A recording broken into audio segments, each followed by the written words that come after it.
The heavy sheets of rain slammed against my bedroom window.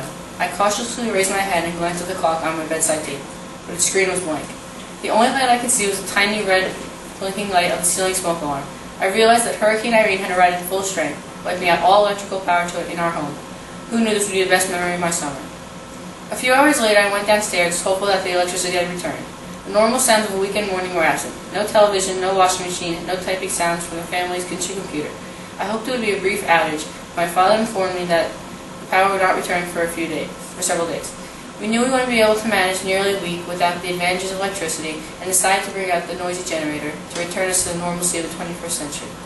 But the luxury only went so far. Just as in the story of Apollo 13, we had to monitor our amperage usage to prevent the overload of the generator. We substituted television with board games and the internet with conversation. Thankfully, it was cooler than usual for late August. The lack of air conditioning didn't affect us. The open windows were a welcome change. The generator was put to rest at night, and I enjoyed hearing the constant sounds of crickets as I dozed, and the vocalizations of the various birds as I rose. Our remaining issue was the water. In preparation for the storm, we filled a large bathtub with water that we could later use to fill and flush the toilets. We brushed our teeth with bottled water and washed our hands with Purell.